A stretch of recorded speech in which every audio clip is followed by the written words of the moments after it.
இது ஆகஸ்ட் 20 மாமா பையனோட என்கேஜ்மெண்ட் இன்னைக்கு. நாளைக்கு மேரேஜ். கிளம்பிட்டேன், அங்கே போயிட்டு பார்க்கலாம். பொண்ணை வரவேற்க சூப்பராக கலர் கோலம்லாம் போட்டுட்டு ஆளாளுக்கு ரெடி ஆகிட்டு இருந்தோம். இது என்னோட தாத்தா பாட்டி.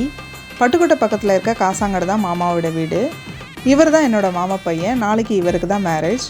ஊருக்குள்ளேயே மண்டபம் அப்படிங்கிறதுனால எல்லாருமே ரிலாக்ஸாக கிளம்பிட்டோம். அம்மா ரெடி ஆகிட்டாங்க. ஸோ நானுமே இப்போ ரெடி ஆகிட்டேன். என்கேஜ்மெண்ட்டில் என்கிட்ட நிறைய பேர் கேட்டது என்னோட நெக் பீஸ் பற்றி தான். ஒரு நார்மல் சாரியை கூட ரொம்பவே அழகாக காட்டியிருந்தது என்னோட நெக் பீஸ். எப்பவும் போல் பெஸ்ட் கலெக்ஷன்லேருந்து தான் இந்த ஜுவல்லரியை வாங்கியிருந்தேன். நெக் பீஸ்க்கு ஏற்ற மாதிரியே ஜிம்கியும் கொடுத்துருந்தாங்க. ரொம்பவே அழகாக இருந்தது. நீங்கள் நிறைய பேர் விசாரிச்சிங்க. இவங்களோட காண்டாக்ட் நம்பர் நான் ஸ்க்ரீனில் கொடுத்துருக்கேன். செக் பண்ணி பார்த்துக்கோங்க. ஃபர்ஸ்ட் கமெண்ட்லேயும் இருக்குது. மண்டபத்துக்கு வந்தாச்சு. பொண்ணை போய் பார்த்துடலாமா?